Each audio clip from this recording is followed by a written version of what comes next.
Hi everybody, it's Gemma. Welcome back to Pampered Wolf. Today's video is going to be all about foundation. Shock horror. On this channel, we're talking about foundation. We never talk about foundation. We always talk about foundation on this channel. Anyway, today's video is going to be slightly different. We're going to be talking about why your foundation will never look like anybody else's foundation.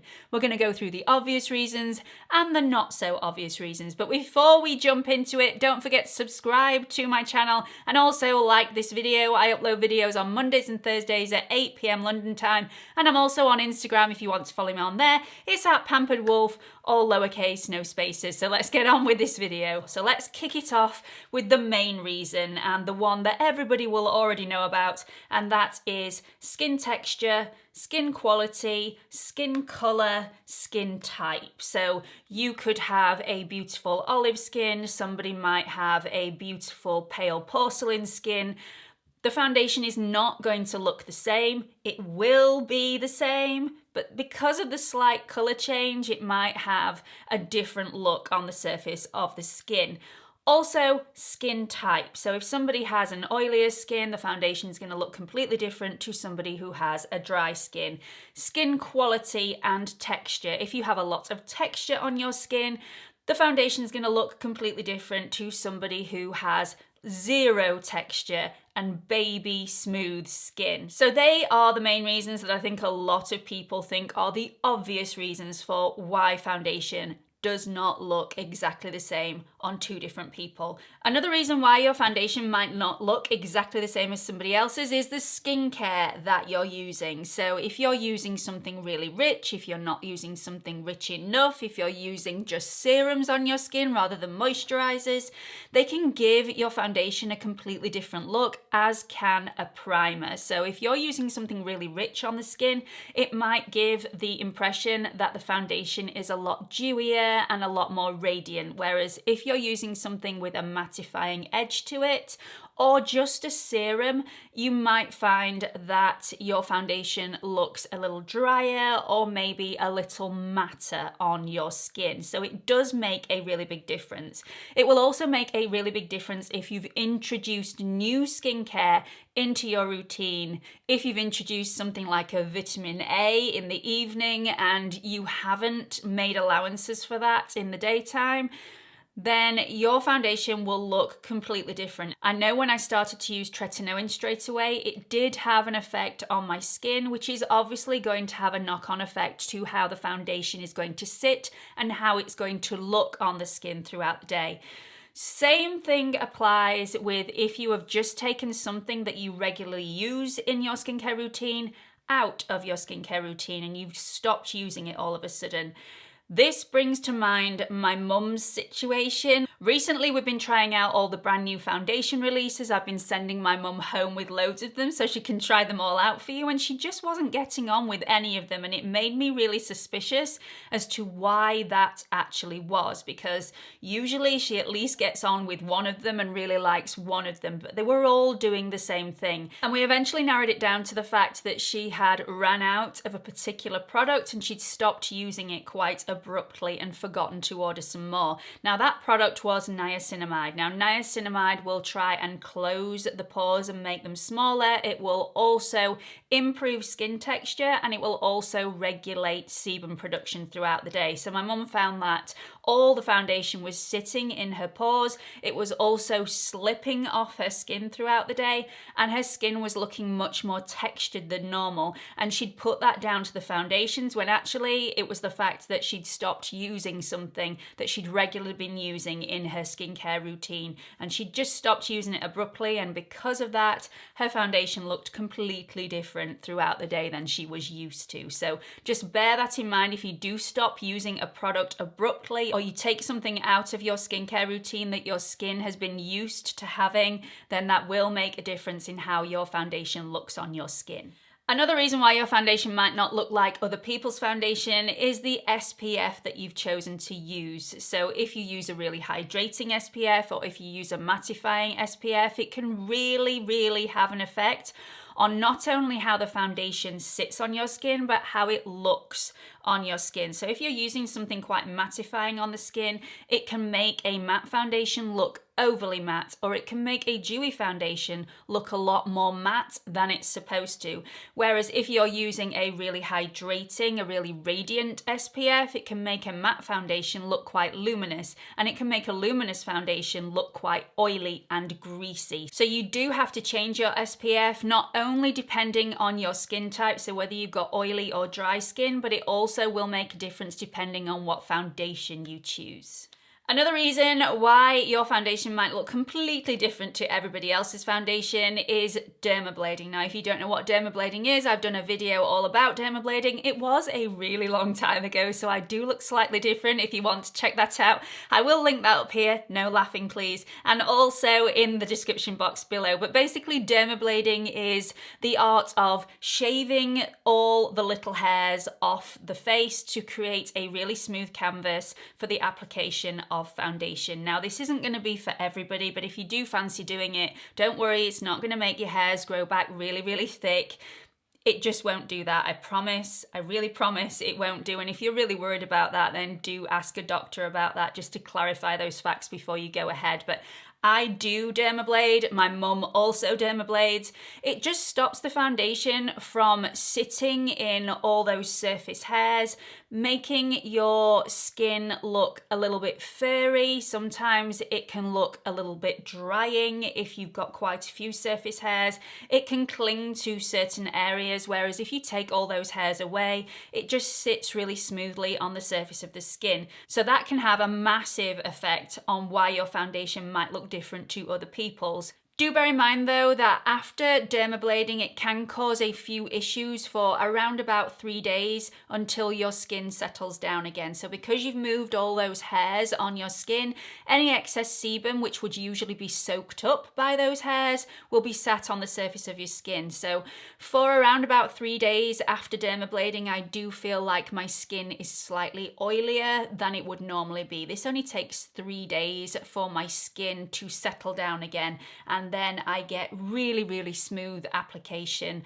of the foundation. So that's just another thing to bear in mind if you're doing dermablading, and why your foundation would look completely different after dermablading as it would before you've dermabladed.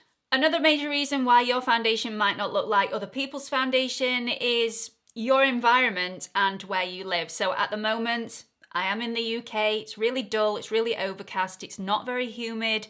It is not very hot in the UK. I could quite easily go for a walk around the block and my foundation would look exactly the same when I got back as when I started. Whereas if you live in a really hot and humid environment and you go for a walk around the block, your foundation might have melted off your skin by the time you get back. So any sort of heat or humidity is going to affect the foundation and how it sits on your skin, and also how it wears on your skin throughout the day.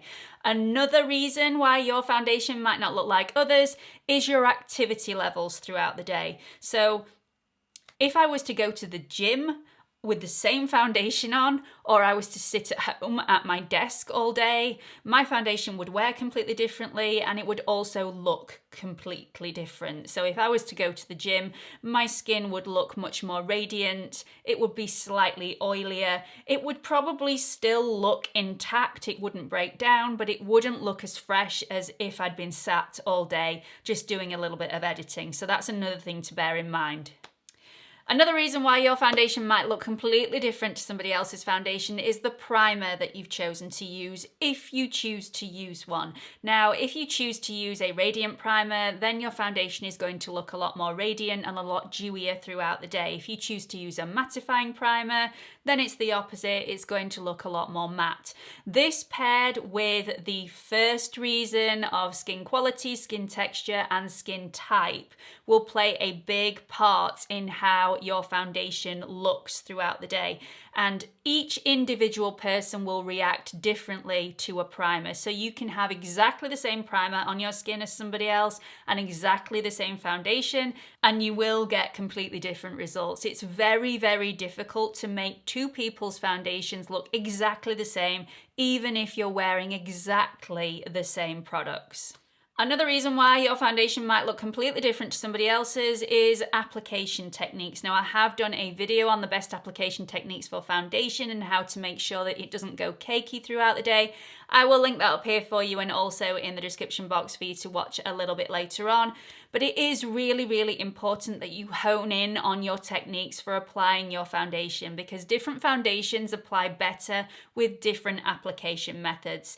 And in my foundation reviews, I always try and figure out which is the best application techniques for different foundations. So some foundations will look better with a brush application, others will look better with a sponge application, others will look better with a fingertip application, and others will look better with a brush application first and then dusting over with a sponge.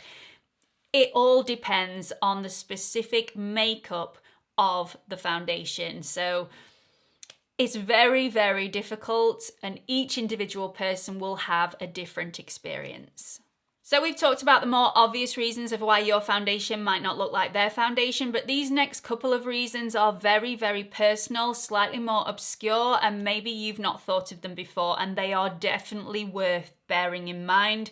And maybe you might need to tweak your foundation routine depending on these next two factors. So the first one is stress levels. Stress levels are extremely important and can have a huge effect on how your foundation sits on your skin. Please remember that our skin is our biggest organ in our body. It needs constant attention and love. And when we are seriously stressed, our bodies are working so hard to bring down that stress that it often the skin gets forgotten about and neglected a little bit. So the skin might look a little bit more textured than normal. It might be that you have a lot more sebum than normal. It might be that your skin gets a little bit more drier than normal.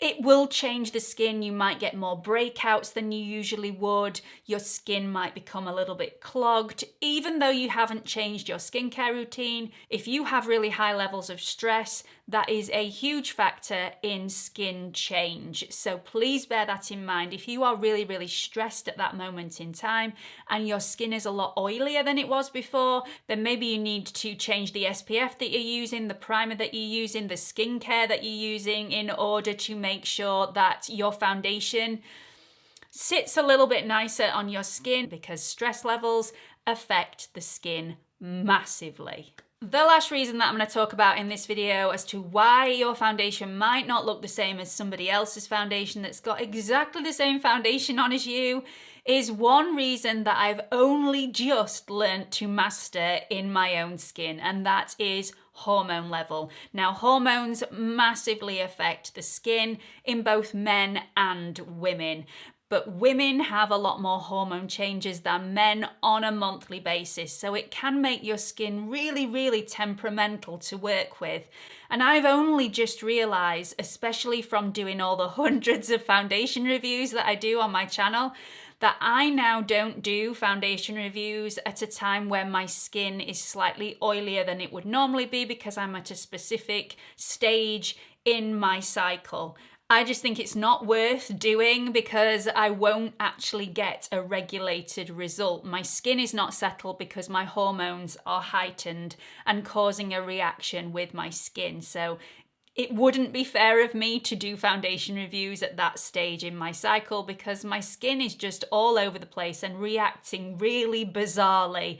You may have found that you've started trying a brand new foundation and it works perfectly for you. You've got it down to a T, and then 2 weeks later it's just sliding off your face, or it's just not sitting right on your skin, and you're thinking, I haven't changed anything, I don't understand. And that is probably down to hormone levels. So like I said before, hormones will affect men as well as women, but I do think that women have a little bit more of a roller coaster when it comes to hormones throughout the month.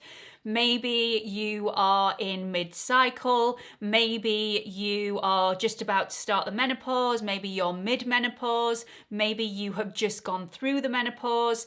It has a huge effect depending on how many hormones you've got rushing through your body at one time. Now, I have really learned to hone in on my hormone skills, if you will. If I feel like maybe shouldn't go outside today because I think I'm going to end up swatting somebody, I'm in that sort of mood, I know that my hormones are at a heightened level. They're all over the place. And if my hormones are all over the place, then my skin will be all over the place. And if I am going to put foundation on that day, then maybe I will put a mattifying primer on. I'll change my skincare accordingly because I know my skin is going to be oilier than it normally would be if my hormones weren't heightened or lowered.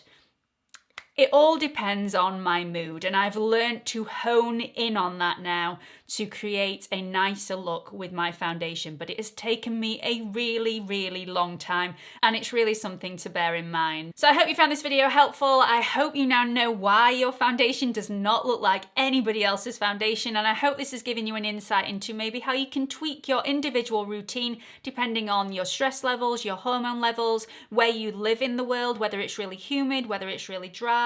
All those factors have a huge part in how your foundation looks and wears throughout the day.